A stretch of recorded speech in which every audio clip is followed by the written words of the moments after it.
Gavin Rossdale and Dave Grohl, yeah, well, they might be good friends now, and they are. But back in the 90s, the two had a bit of a beef, a bit of a feud going on. And it was all over Nirvana. So as we know, sadly, Nirvana ended in 1994 with the death of their lead singer Kurt Cobain. And later that year, in November of 94, Bush came out with their debut album, 16 Stone, and it was a massive hit. A big rock grunge style album. And it was a really good record.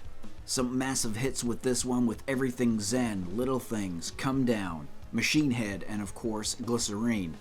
But some, not all, but there were some that were just calling them a Nirvana knockoff, just totally ripping off Nirvana's sound. As I say, Nirvana had just ended, and here comes Bush just a few months later, not only sounding like them, but kind of looking like them too, with frontman Gavin Rossdale, the gravelly vocal style, and even down to the obscure lyrics.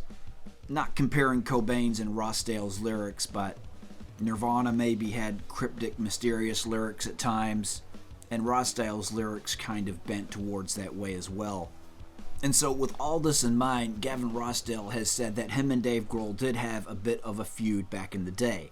He said, the feud was obviously that Bush were doing well. Nirvana were dealing with Kurt Cobain's death, and it was seen that there was a second wave of that style of music. And the first wave were mad at us. So it was inevitable, but it didn't sustain for long. It was even reported that at one point Grohl wore an anti-Bush t-shirt, as Rossdale said, and it was implied that Bush were just a cash grab band. Grohl had worn the Bush shirt, but instead of the S, he replaced that with a $sign. Rossdale said, yeah, he wore a shirt which put the $sign through Bush. So we later put similar $signs through our t-shirts. And it was at that same gig where Rossdale confronted Grohl. He said, that was the gig I went up to Dave and said, I don't understand what the problem is. Isn't any shades of Nirvana in us how it goes? Rossdale says now that it's all water under the bridge. You're kids and you say things, Rossdale said, looking back at that time. And also added how he and Grohl are actually friends now. I've recorded in his studio since, and he's been perfectly gracious to me. But back at the time, that is definitely how some viewed Bush. Now for me, I think they're a great band. I have their albums.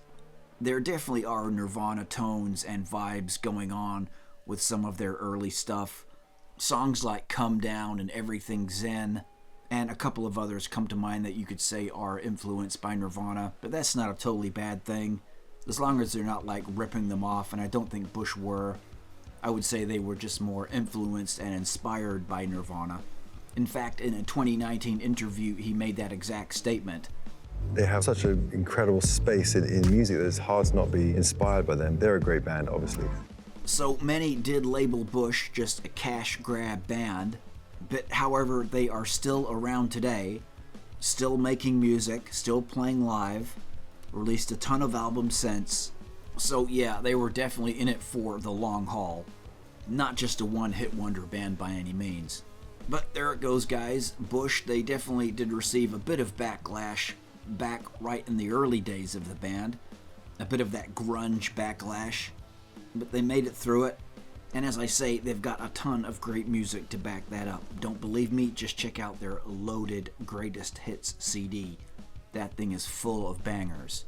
So there it goes, guys. We'll leave it there. Thanks heaps for tuning in as always. We'll catch you on the next one.